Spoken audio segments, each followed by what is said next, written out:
It used to be the question was to be or not to be. Today, the question is to be carnivore or not to be vegetarian or not to be. And we're going to be dealing with that and a whole lot more right after this.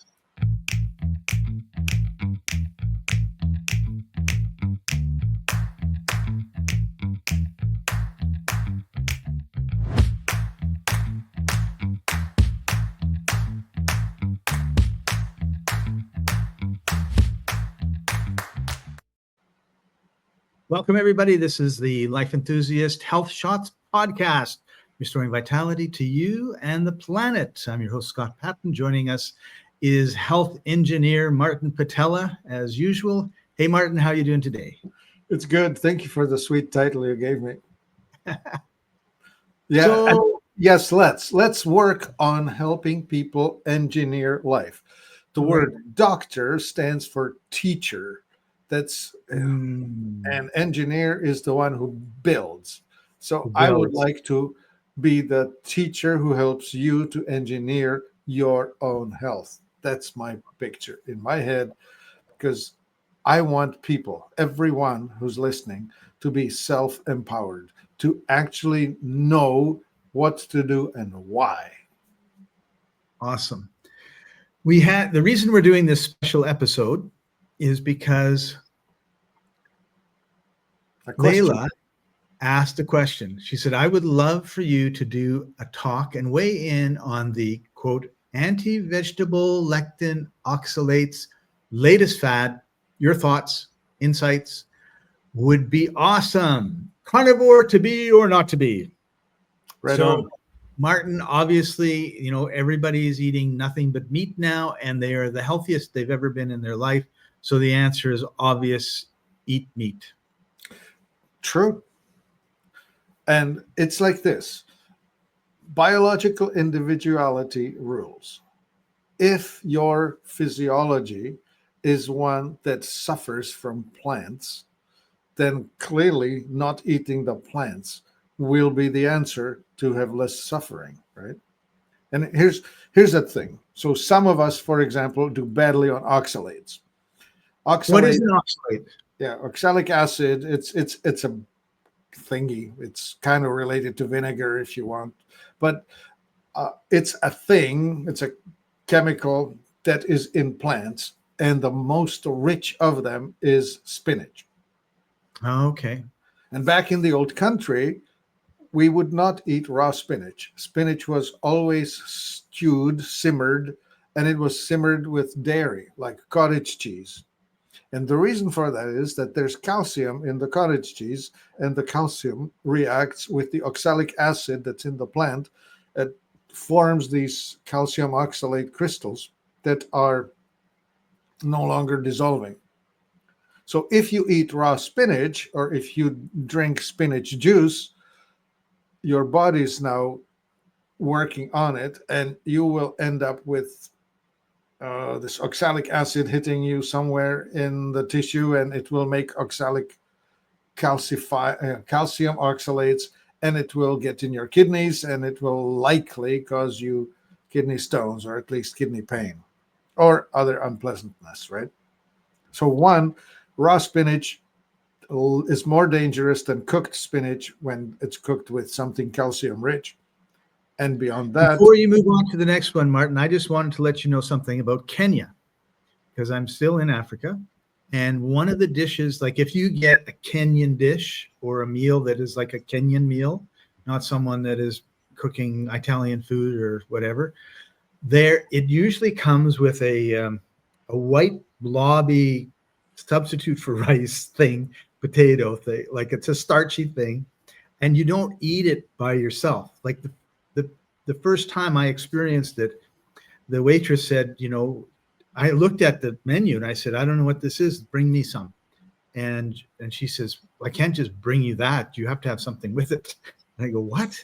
And of course, once you see it isn't potatoy, it isn't rice, but if you glommed it all together as a mashed potato rice thing, it'd be kind of like that, right? Let's say a carby blob. Okay. A carby blob. And it is dry and starchy and all that stuff. So what she brought, so I said, well, bring me whatever you think I should have. So she brought me a bowl of a spinach-like plant. I'm not 100% sure it was spinach. It tasted like spinach. It looked like spinach, but I can't believe I never saw them growing spinach anywhere nearby. So, but it was cooked. And everywhere that I've gone, I've seen this spinach, and every time it's cooked. And I just thought, oh, that's really interesting based on what you've just said, right? So they're following your advice here in Africa. Yeah, they have had centuries of experimentation before technology robbed us of the intuition. Learning from our moms and grandmoms. Yeah, right? I keep thinking, there's you open up with everybody should be carnivore, right? And when I hear the word everybody or this is what will work, it's tuned for the short twitch headline reaction, right? Create an attention, a quick little hit of dopamine, and it's open called a my fad. eyes and capture me for long enough to stay. Right? Yeah. Truth is more complicated than that. Yeah, know thyself, right? Yeah. The first thing comes to me is this, back from Czechoslovakia, the first president after the liberation, after the communists fell, was Vaclav Havel. He was a playwright, and he was jailed for his resistance. Like he was the ultimate. If you had anti-vaxxers in jail, or if you had January 6 protesters in jail here in America, well, he was in jail in Czechoslovakia for speaking the truth, right? This is the classic, the emperor has no clothes, right? The child, the innocent child says, but he is naked. Whereas everybody pretended that the guy was well dressed because the shyster came into town and said, have I got this awesome fabric? Look at it. Look at it here. Isn't it shimmering in light? Isn't it spectacular? Only intelligent people can see it. Right. Bang. Yeah. Well, I'm intelligent and I can't see a thing, but I can't let on. Well, all totalitarian regimes are based on this. I know that I'm lying. You know that I'm lying. And we're pretending with each other that it's okay. Right. That's totalitarianism. And we did that with the COVID story, right? Yeah. We told each other that masks were helping. They were not. Anyway, 6 feet away. So let me just circle back to Vaclav Havel, and he said, seek association with people who are looking for truth or seeking understanding of meaning of life, and run away from those who tell you that they have found it. Yeah.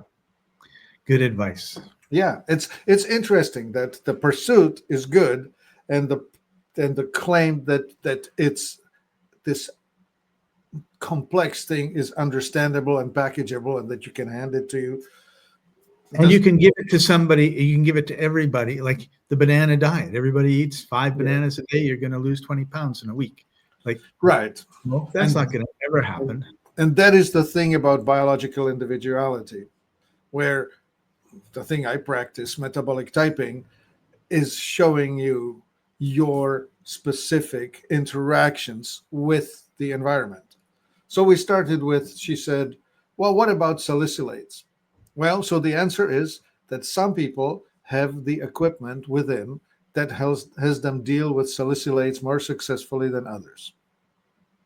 But salicylates are hard, difficult, right? So you don't want to overdo it. The other thing that she asked was what was that?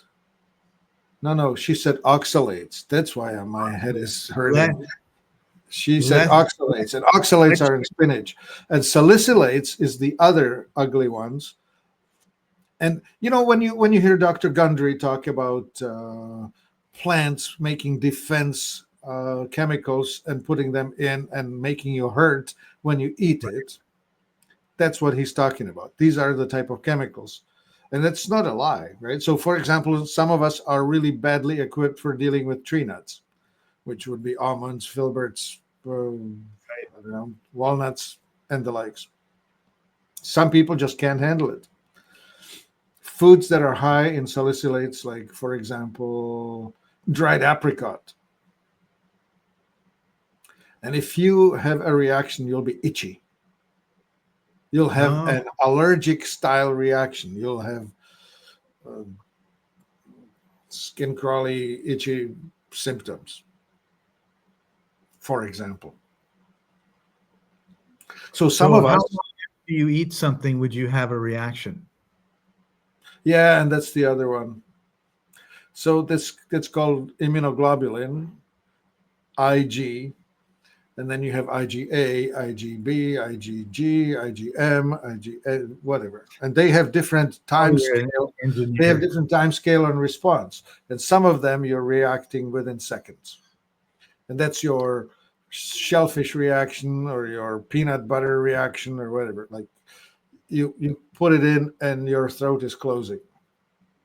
That's the other ones take a lot longer. And others, days, even many days. Which makes it difficult to realize that's what the cause is.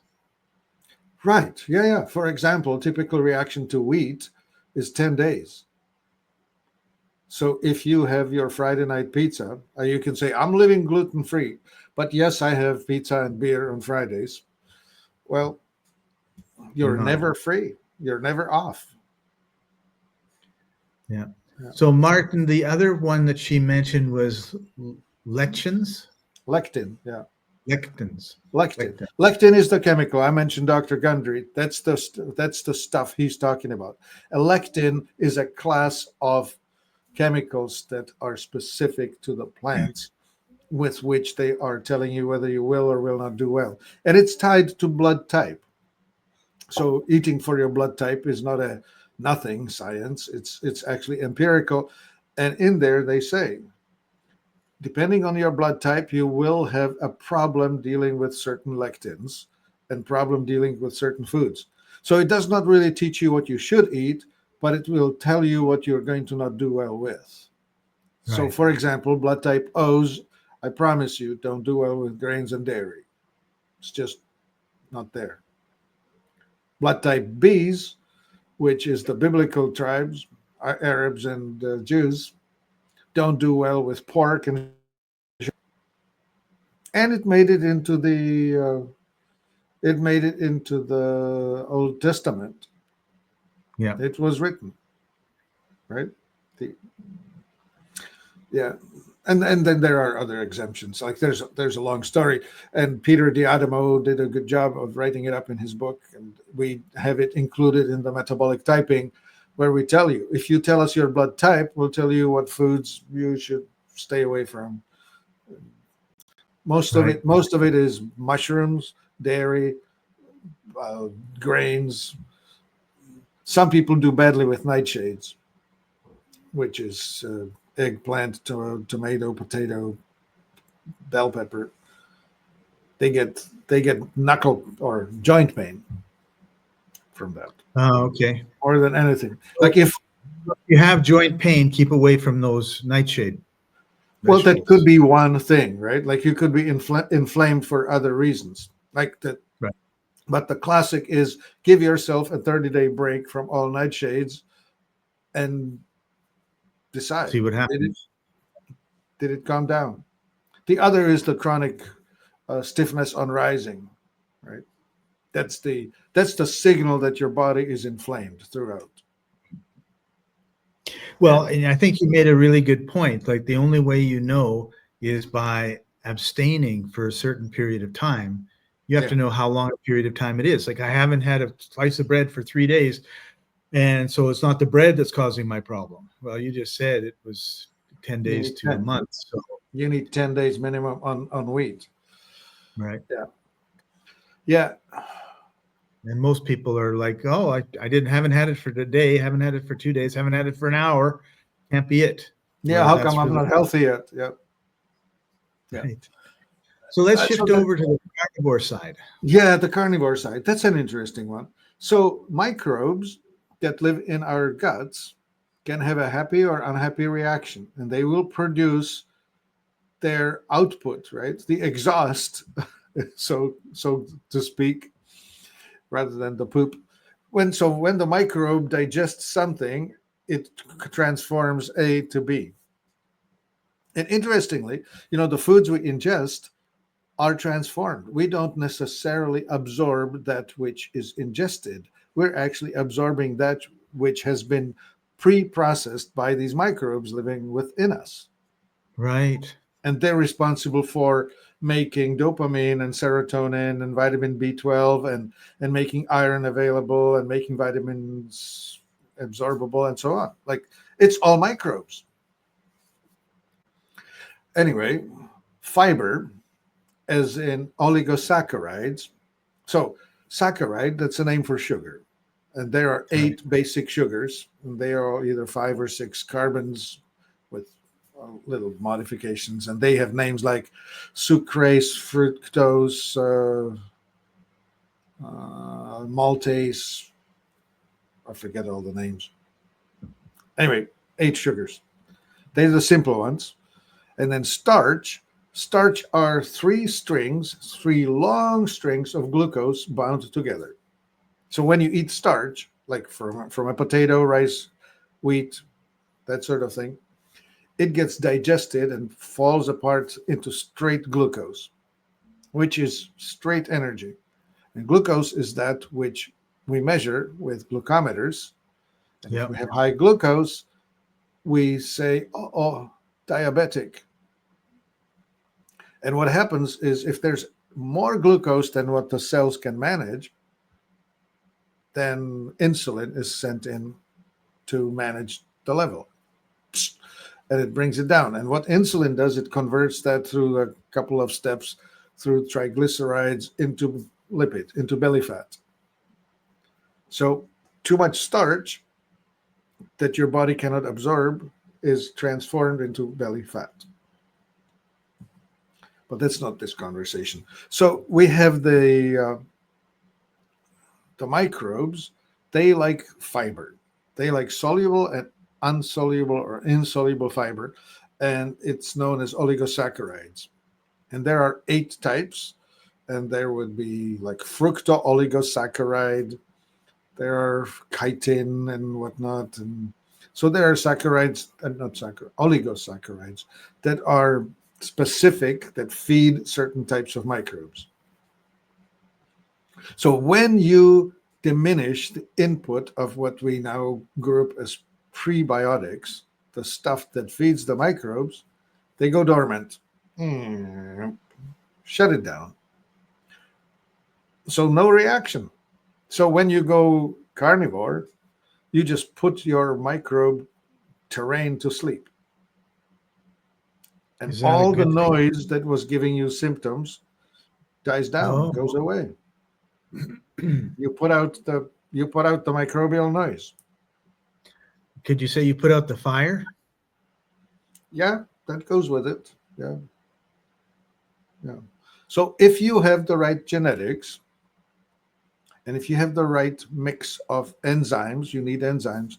Oh, yeah, this is an important point. I should make this point. It's this: raw versus cooked. In Right. vegetables and fruit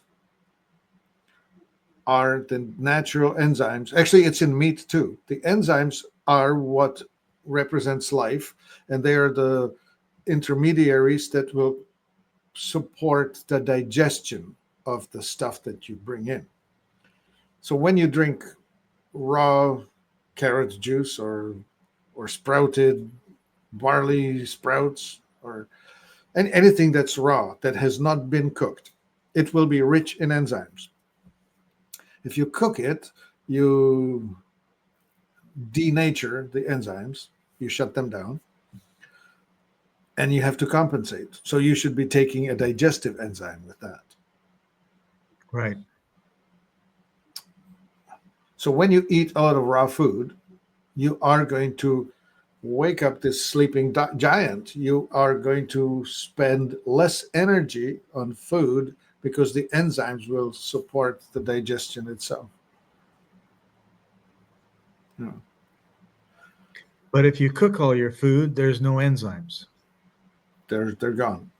They're shut down. So your body has to manufacture them in order to digest the food. So there's a huge amount of energy is expended on digesting the food. So you could actually be tired just from eating. Right. The afternoon nap could be because you're alkaline, or it could be because you spend all your energy on digesting whatever you Yeah. ate. Yeah, you divert a third of your available energy to digestion. And if there's not much to spare, you're out. Or at least tired, sluggish. So when it comes to eating a nice steak, you just sear each side of it and then eat it raw? Yeah. Yeah, actually, that is correct. So we cook the steak, the surface, for two reasons. One is when you treat it with heat, you kill off any microbes. Right. The bad microbes that could be growing on it. Well, when you kill a cow, if you butcher it not carefully, you end up exposing the contents of its intestine to the surfaces. Mm. And that's where the E. coli lives. The E. coli is unfriendly to us, and it's in cow poop. And if the cow poop gets onto the surfaces, so when you cut a steak, you have an outside surface on two sides, but the inside is protected by the surfaces. Right.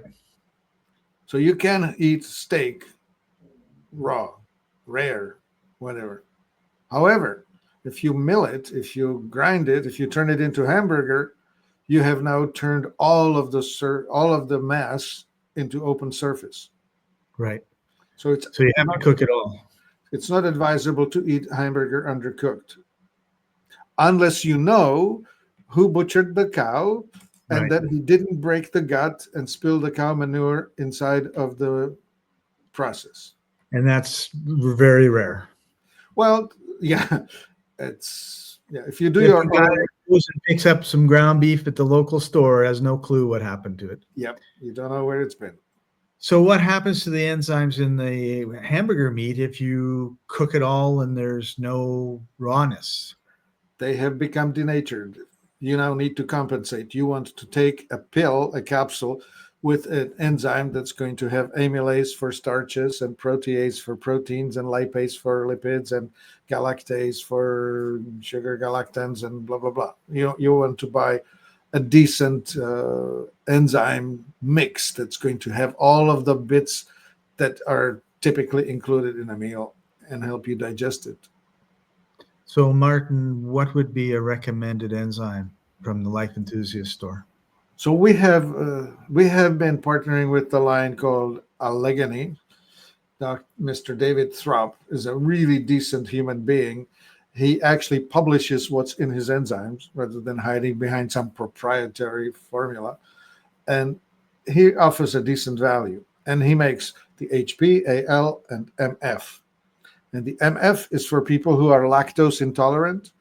And the AL is for people who don't do well with glucose and starches. And the HP is for the general folks who don't have a particular problem that they could identify. All right. We'll put links to them in the description. Yeah. Yeah, decent enzymes. And if you want all in one, we have something called Fibrenza, which has got the digestive and fibrinolytic. And there's another whole story about fibrinolytic enzymes and how they are involved in aging and stiffening and flexibility and all of that business that also should get addressed. I've used that one. I don't know the other three, but I've used that one. I really like it, and of course I've forgotten about it. So next time I order, I'm going to get some. Yeah. Yeah. And enzymes are really a good thing. You will feel better when you eat with enzymes. So the Excella superfood line is a really important line and an important superfood for people to have, in my opinion. Is there any of those that would have extra enzymes? Well, it's made raw. It's made while protecting all the enzymes. So it's made with stuff that's self-digesting. Your friendly doggy. It's made in such a way that it's loaded with enzymes anyway. So it's well, you don't have to worry about an excellent. And I expect that you'll put it into a drink, a smoothie that may include some more raw things like, I don't know, a raw apple or some raw blueberries or, Lord God help you, a bag of spinach. To be honest, I always take it with structured water. Yeah, of course. Now there's another whole story, right? We could go into a completely different direction and talk about why structured water is important. Yeah, but let's get back to the carnivore. So Right. some people do really well on carnivore, some people do really poorly, some people do really well on vegetarian or vegan, Yeah. and some people do really poorly on it. Yeah. So how long would you recommend someone? So, okay, I've decided I'm going to be carnivore. I've got my carnivore book. I'm going to follow it to a T. After a week, after a month, after 6 months, when do you think I would be saying, oh, this is not for me?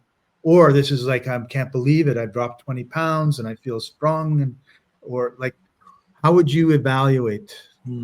So I believe it's endocrine dominance related to a degree, and it's also blood type related. And so some people will do well on fish and others will do great on beef. Like beef and rice, if you can believe it, are compatible. Wow.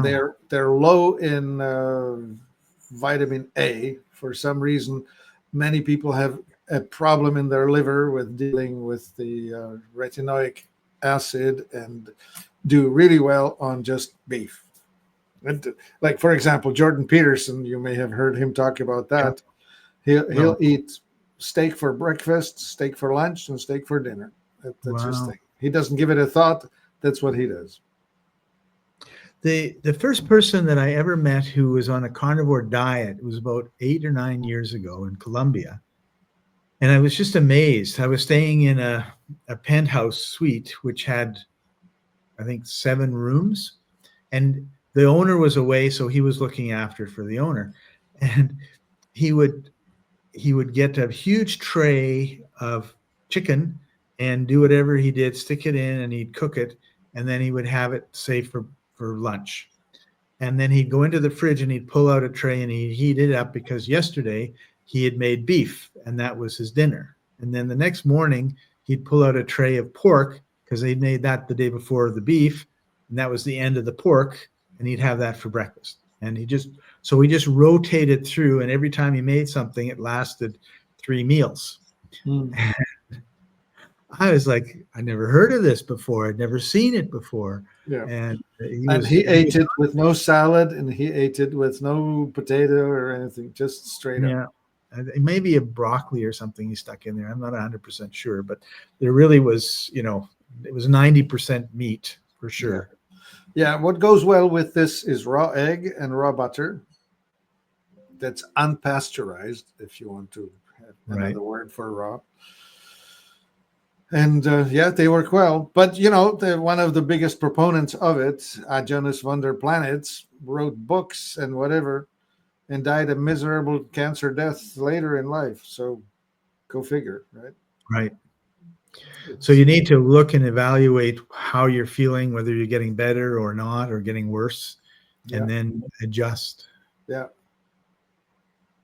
I think the biggest problem, just to step back for a second, it may be that the biggest problem is not necessarily vegan versus carnivore as much as it is festivals versus normal days, because you can be really good on your diet and what you're eating good stuff, and then it's Martin's birthday, come on over, we're going to get a big cake and we're going to get chips and we're going to have some beer and champagne, and then it's then it's Easter, and then it's summertime, going to the beach with all your friends, and then it's after back to school we have Thanksgiving, we have Christmas, then we have New Year's, and we have Valentine's Day, and all of these things that are set up to get us off of a good diet because the celebration is tied so much to sweets and overeating. I'm thinking it has to do with genetics. I think it's genetic selection. Like visualize, for example, the Plains Indian, somebody who lived with the buffalo, right? They actually made it a habit of following the buffalo. So their main food source was indeed a buffalo. Right. And because they followed the buffalo, they did not grow grains. They might have harvested something like bulrushes in the pond, or I don't know, some twigs or fruits or berries. Oh yeah, they made pemmican. In the fall, they would kill a bear and harvest it for its fat, because in the fall the bears are super fat. Right. And pemmican is bear fat mixed with berries, dried berries. So they would have that as their insurance, as their store of energy. But in between, they would kill a buffalo here and there and feast until they couldn't move. Because there's no fridge. What you eat in the next 2, maybe 3 days is it. Whatever you don't eat goes to the dogs and whatever they are. Perhaps wolves and crows and vultures. Yeah. Right. So what about the Europeans? Right. All They would do some farming. They would have raise sheep, mutton. Yeah. So here's a story. Dr. Weston O. Price, a dentist, traveled the world in the 1930s. He went, I think, to 12 separate locations. And his conclusion was, so long as the person is eating the indigenous diet rather than the industrialized diet, they are free of problems. He was particularly focusing on tooth decay, and there was no tooth decay in people eating the indigenous diet. In other words, the local food. Yeah, but local food is different in different localities. Right. In Switzerland, the person is eating aged cheese, rye bread, sauerkraut. And on Sunday, they'll kill the chicken. And in February, they'll kill the pig, because the pig will last a little longer in February because it's sub-zero temperatures in Switzerland. Yeah. But the Maasai in Africa, they ate cow's blood and fat. That's almost exclusive everything that they ate. Not the cow's meat. Now, they probably killed the cow here and there. But I don't know if you saw them harvest blood out of a cow's neck. It's quite amazing. They would use actually a bow and arrow and puncture the cow's neck and drain the blood into a gourd. And I don't know what they did with it. Probably just swirl it and drank it straight. It's just spectacular. And then they put a bandage on the neck. Yeah, I think they gave the cow a bandage. So the cow doesn't die every time. No, they just gave it a bloodletting. I'd say like vampires. Yeah. So that was Maasai, whereas in Tonga, they ate tropical plants and lots of pork, because that's what's in Tonga. Right. Anyway, so we create an environment where we bring food from 10,000 miles away. Yeah. I think it has to do with this. When your ancestors lived in a specific geographic area, it had a climate and food resource present there. So in a cold climate, it was more meat and fat. In a hot climate, it was more fruit and veggies, tropical. And so you would adapt. And so when the child is born with certain genetic makeup, either he's compatible with the food resource or not. So if you're a match, you'll be fine eating what they're feeding you. But if you're not a good match, you'll be a weakling, and probably the next infection that runs through the village will take you.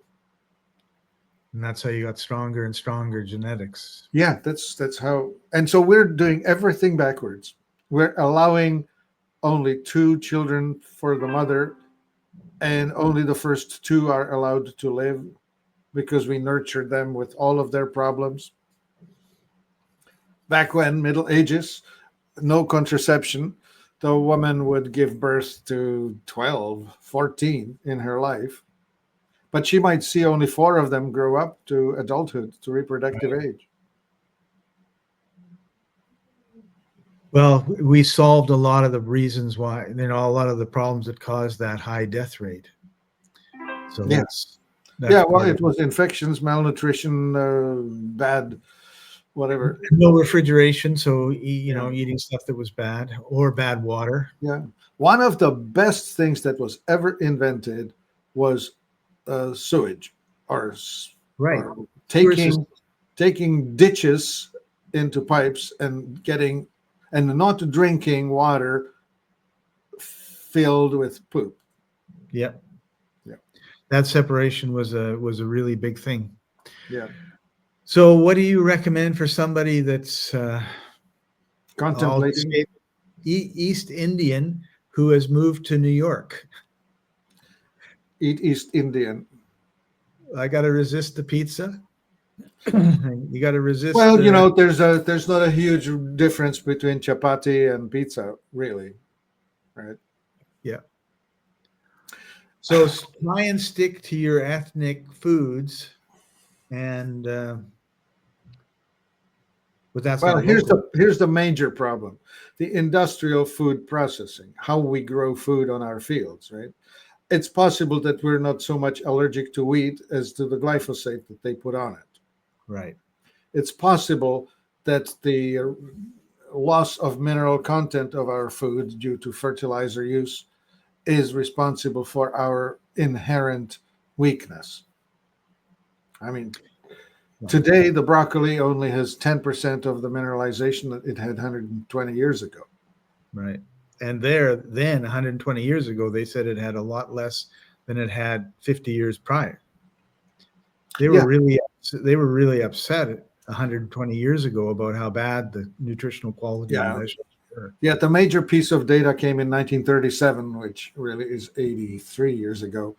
And it was a Senate report in which they already documented that most of mineralization had been lost. Right. And then, of course, we take what food we do grow and we hyper process it so that a lot of the nutritional value, if it wasn't there to begin with, is certainly not there at the end. Yeah. That's my story. I'm sticking to it. So eat organic, biodynamic, non-toxic, well-mineralized stuff grown on soils that are, I don't know, what do they call them? Well, biodynamic is the word for it. Organic is at least on the way there. Yeah. Yeah. And get some superfoods in you. Yeah, for sure. Because those are the delta between what you should be getting and are getting is contained in these superfood blends. They will make up a huge difference in the gap between what you should be getting and are. Yeah.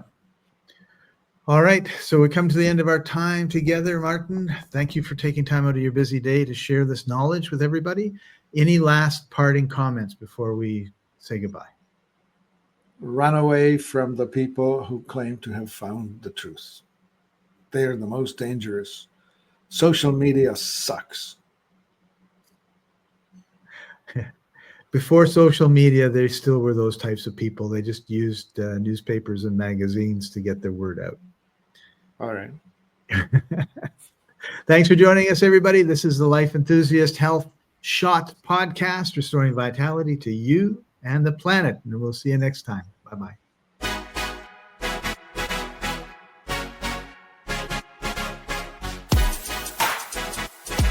Hey.